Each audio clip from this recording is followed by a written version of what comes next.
You walked through that door, dropped your keys, and the most expensive 4 hours of your life just started, and you're about to waste them the same way you did yesterday. I'm not talking about your job. Your salary is mostly locked during the day. But the window between 6 p.m. and 10 p.m., that's where broke people stay broke and wealthy people build empires. Same city, same cost of living, wildly different bank accounts. And it comes down to what happens in those 4 hours tonight. Here's what nobody is telling you: the paycheck-to-paycheck trap isn't a daytime problem, it's an evening problem. You've been trying to solve it in the wrong window. Think about the last 3 nights. What actually happened after you got home, because I'll tell you what happens for most people. They walked in exhausted, grabbed their phone, and began a slow, comfortable slide into $37,000 worth of bad decisions. That number isn't dramatic, it's documented. And in the next 10 minutes, you're going to understand exactly where it comes from, and why some people in your exact financial position are quietly outpacing you by over $80,000 a year without working harder, without a different job, and without any secret they were born with. There's a concept in behavioral economics called ego depletion. The idea is simple and brutal. Willpower is a resource and it runs out. By 6 p.m., after 8 hours of decisions, meetings, commutes, and workplace friction, your decision-making engine is running on fumes. That's not weakness, that's biology. The wealthy know this, they've planned for it. The broke majority.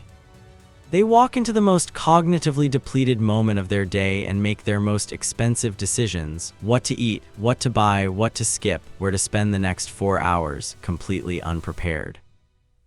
With zero intention, on autopilot. An autopilot at 6 p.m. costs you more than you think. Let me show you 2 people, same age, same $65,000 salary, same level of exhaustion. Alex gets home and drops onto the couch.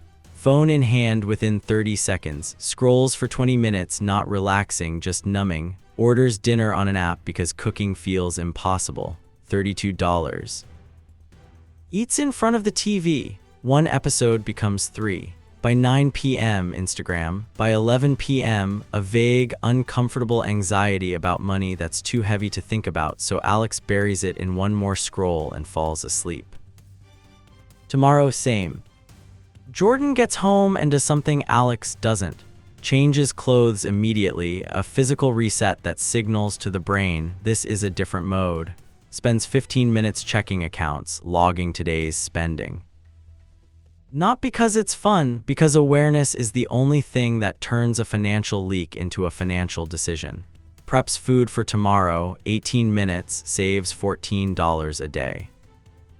$3,640 a year, not from earning more, from one habit. Then Jordan works not for an employer, for a consulting side hustle that adds $28,000 annually. 75 minutes of focused output every single evening.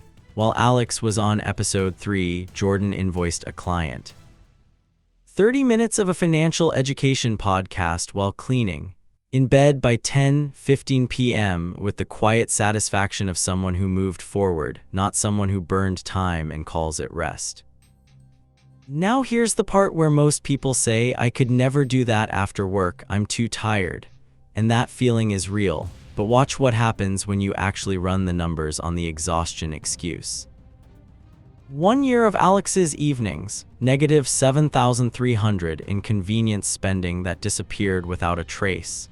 Negative $28,000 in side income that never existed. Negative $2,400 in career development that Alex's own company would have reimbursed. 0 new skills, 0 leverage. Net impact, negative $37,700 in wealth building capacity. 1 year of Jordan's evenings, positive $3,600 from meal prep alone, positive $28,000 from the side hustle, positive $15,000 from a promotion accelerated by skill building. Net impact, positive $46,600.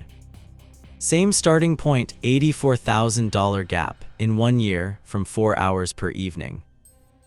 Compound that over 10 years at a modest investment rate, and you're looking at a divergence of over $1.4 million between two people who make the exact same salary. This is where it gets uncomfortable. The wealth gap you feel right now is the one that makes you anxious when you check your balance, the one that makes retirement feel like a joke. It didn't open at work. It opened every night at 6 p.m. when you handed your 4 most powerful hours to whatever was most immediately comfortable.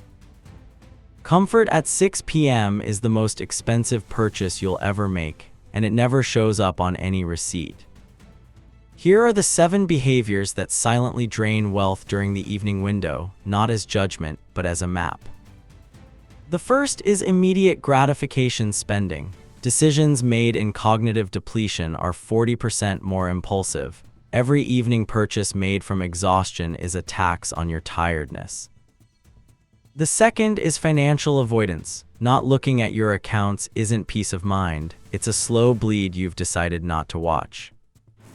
The third is zero skill development. Your employer pays you for what you know right now. The income you could have in 3 years depends entirely on what you do tonight.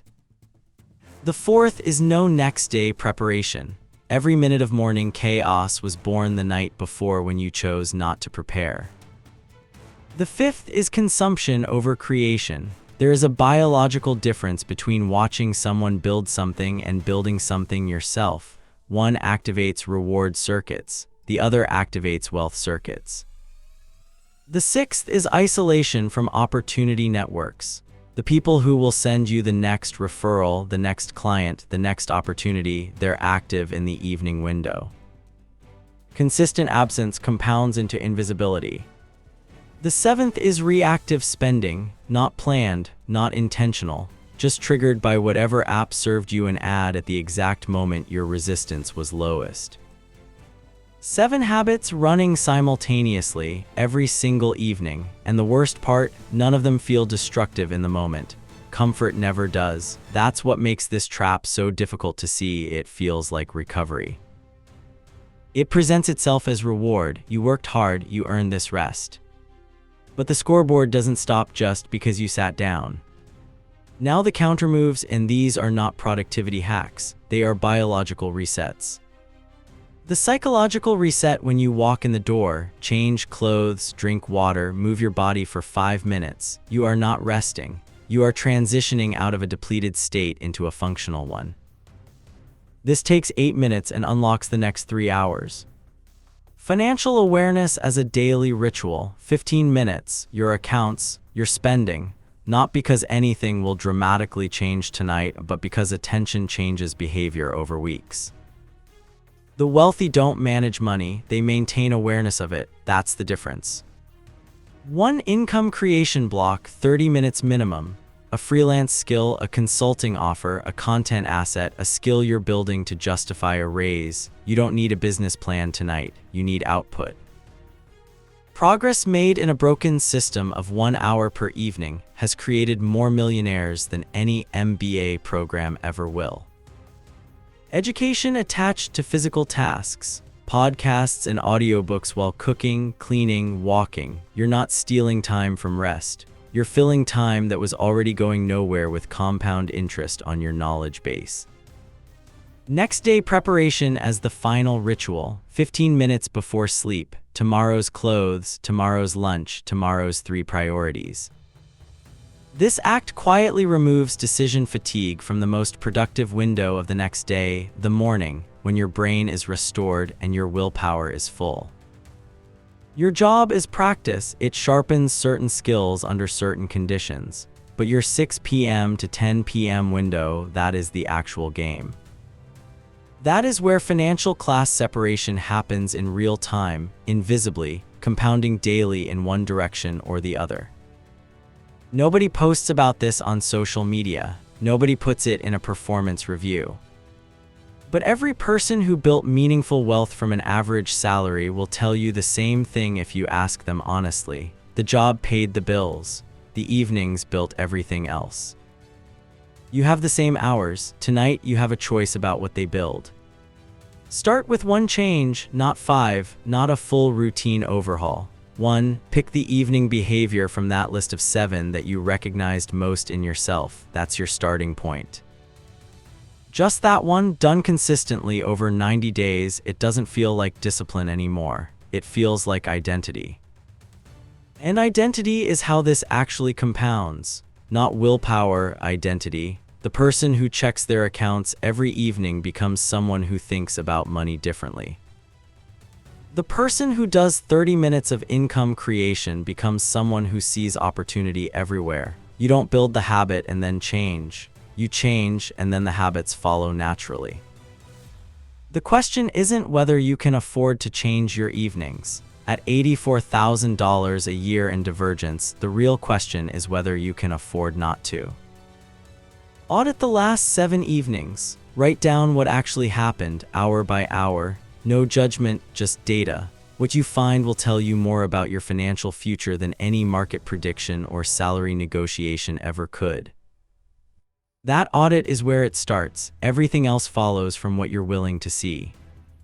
If this hit different, drop a comment with the one evening habit from that list you're going to change first. And if you're serious about building real financial habits, not motivation, not theory, actual systems, subscribe. That's exactly what this channel delivers every single week.